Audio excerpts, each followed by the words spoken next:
First Peter 4, verse 8 through 9.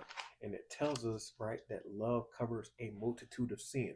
So with the discernment that is within us, we're able to see someone who may be used as a vessel by the enemy, right? That a spirit is operating. For example, the spirit of anger. With that discernment, I'm able to see that spirit of anger that's at work, and the love that is within me that comes from God, because God get the glory of that, right?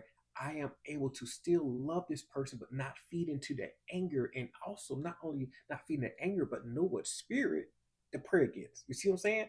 That's how it works, man. That's how it works right there. Now, with that being said, I want to leave y'all with this. Second Peter first 1, 5 to 8, and it says, make every effort to supplement faith, okay, with virtue, virtue with knowledge, knowledge with self-control, self-control with steadfastness, steadfastness with godliness, godliness with brotherly affection, and then brotherly affection with love, right? So you supplement all those things with faith, but the one that ties it all together is love, right? Because Ephesians 5, verse 1 to 2 tells us what?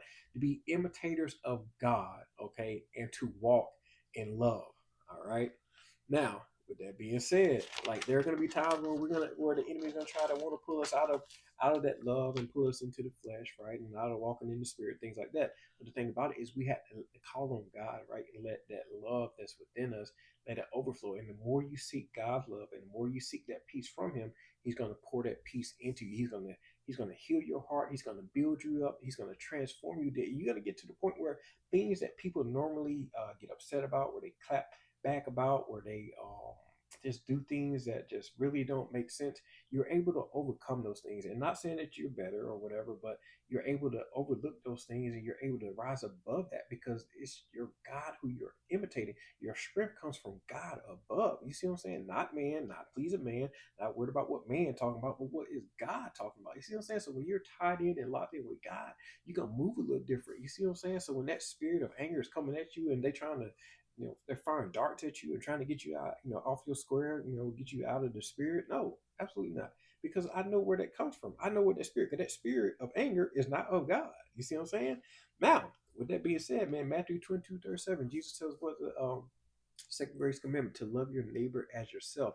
So I encourage y'all to, seek God for that peace, seek God for that love, and let him do the work in you. And as he pour that love into you, you're able to pour that into others. You're able to overcome, right? You're able to operate out of that love, not out of reactions, not out of instability, not out of emotions, but actually out of love and sound decisions, especially logically, especially my men, right?